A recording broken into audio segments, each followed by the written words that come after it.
Hi, everybody. My name is Dr. Jen Smith, and I'm a psychologist at Children's Hospital. And I am going to be talking to you today about how to make Greater Cincinnati a place of belonging for people with Rubinstein-Taybi syndrome and their families. First, we will start out by talking about what exactly is Rubinstein-Taybi syndrome. It is a rare genetic condition that affects approximately 1 in 100,000 to 125,000 newborns each year worldwide. So that is a pretty rare condition, but what is cool about the greater Cincinnati area is that we are one of the leaders in care for this particular condition. And there is going to be a national conference that is hosted here in our area. And we are hoping to get you all prepared on how to support these families when they join us. As you can see from these pictures, there are some physical characteristics that you can see in the pictures of all of these individuals with RTS. Some of the features include a very distinct angular nose and kind of dark, kind of bushy eyebrows, as well as short stature. But it's also important to keep in mind that every individual with RTS is unique, just like the rest of us. And although we are talking about RTS, it's also important to think about that not all disabilities look like we expect them to look. I think when we hear the word disability, we all kind of picture the wheelchair that is used for accessible parking. And keep in mind that not all disabilities look like that. Some disabilities are more hidden or invisible disabilities that you would not be able to see just by physically looking at someone. So now we're going to talk about the why. Why are you all listening to this? Why should you care about this? One of the things that is awesome about our greater Cincinnati area is that we are a leader when it comes to inclusion for people with developmental disabilities, such as RTS and their families. And we are really striving to make Cincinnati the most accessible and inclusive region in the country for people with developmental disabilities and their families. And so we have been lucky enough to work with several organizations across the greater Cincinnati area that are really being champions in this work and trying to make our city much more welcoming and a place of belonging for people with developmental disabilities. So you can see who is represented here on this slide, and it's really exciting that you all are joining this group.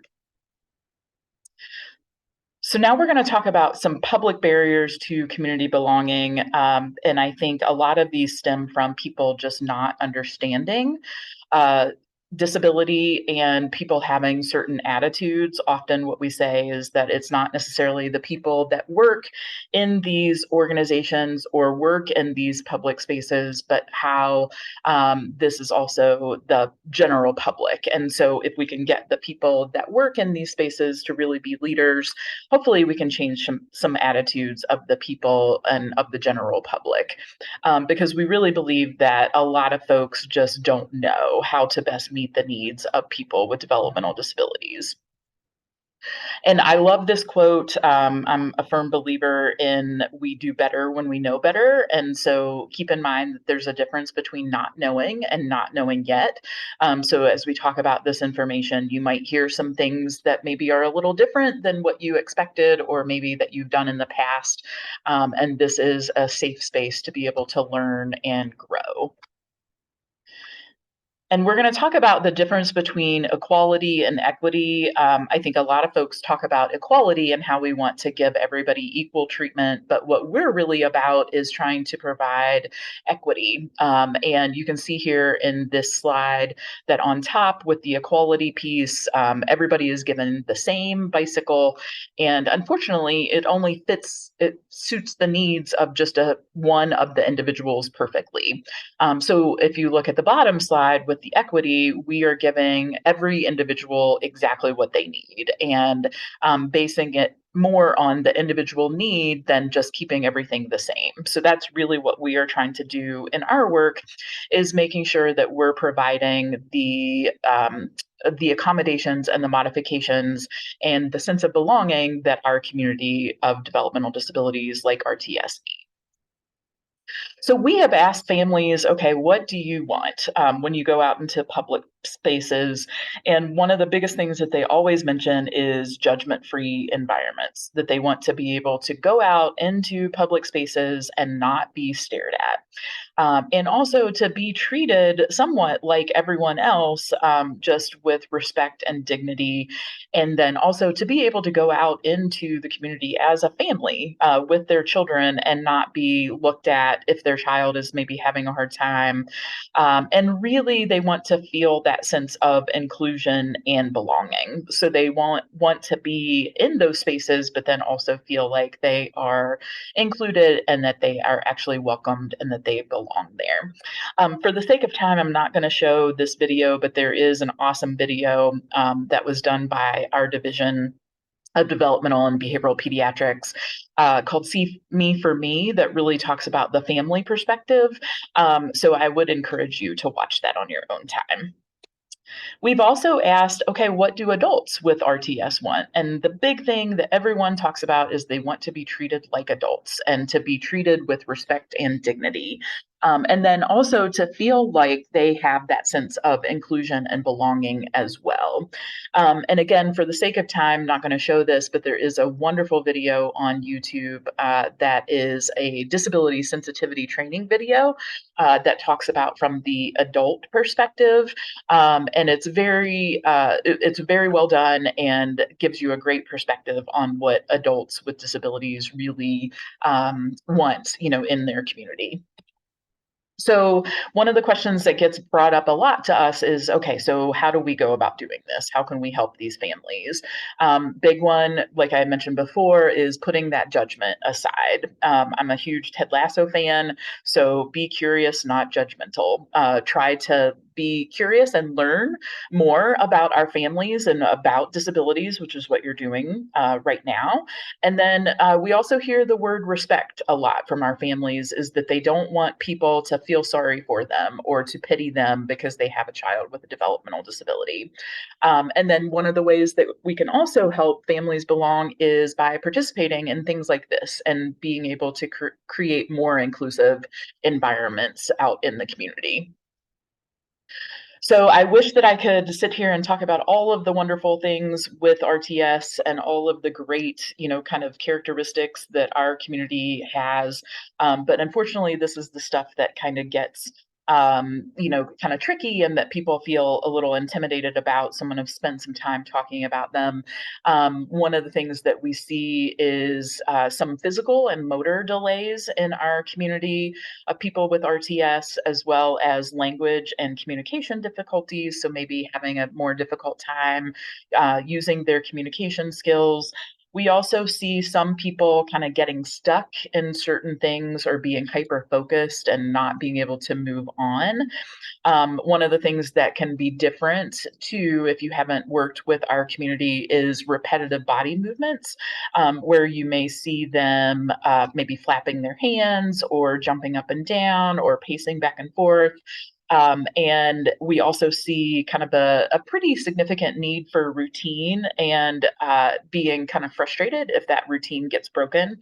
And then we also have sensory sensitivities. So if you can think about in your environment, all of the stuff that you see and hear and feel and experience every day. And sometimes our individuals are much more sensitive, to those things. So things can be much louder, or things can seem much more crowded, or just much more, they're just much more in tune kind of with those sensory aspects. Another thing that we see that is with this population is intellectual disability, so some cognitive delays, and also some challenging behaviors. So we see some folks that, because of these communication difficulties, they have some challenging behaviors that are often, something that we have to kind of teach folks on how to manage those behaviors and kind of understand them a little bit more. So when we think about tips for interaction, one of the big things that we want you all to do is talk directly to the child or the adult with RTS. So even if you know that they're not going to be able to communicate back with you, go ahead and give them that respect and that dignity, just like you would anyone else. And then you can fall back on a parent or a support person if they're not able to engage with you. As you are talking, make sure to keep our language simple and very specific and tell them exactly what it is that you are trying to communicate. And then another thing is that we see some folks just need a little bit extra time to process information. And then from a general interaction standpoint, just being able to remain very patient and very flexible. As I mentioned, sometimes our folks can get a little stuck and not be able to move on from certain things. So when they become more stuck, we actually need to remain more flexible and more patient.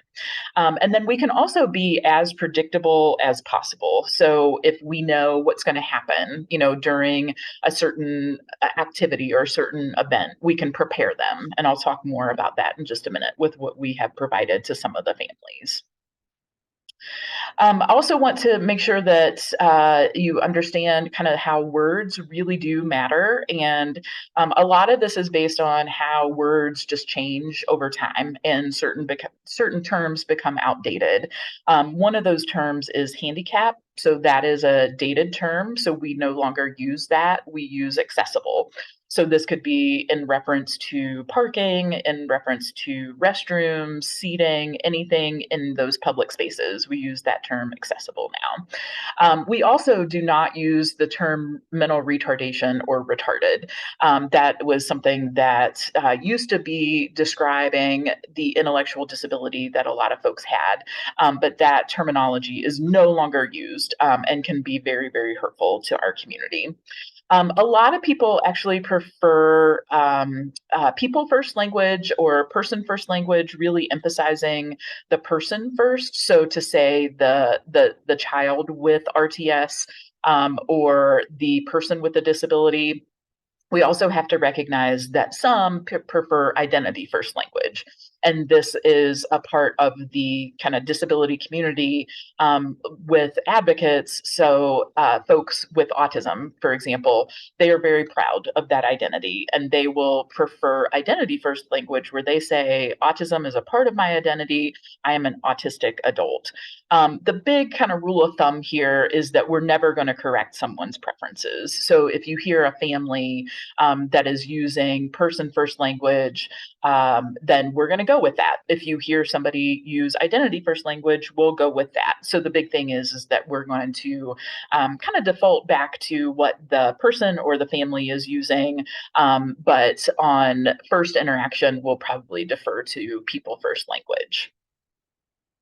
I also want to emphasize that behavior is a form of communication, and a lot of children and adults with RTS and other developmental disabilities, they may communicate through their behaviors rather than their words and or gestures because it's much easier to do that. So we all communicate kind of through our behavior. If you think about the last time that you were ever upset with somebody, you probably gave some certain body language, maybe crossed your arms, or maybe raised your voice, or stomped out of the room, or slammed a door.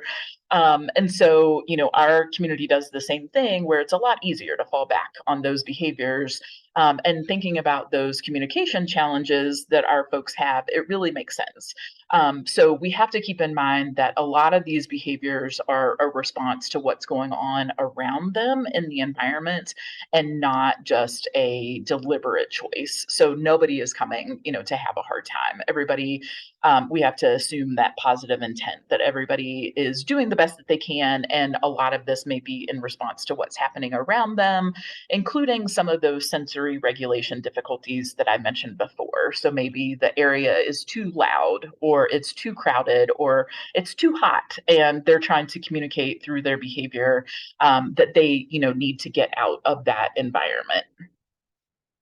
So, some tips that we have if behavior escalates, in your position, we want you to support the family.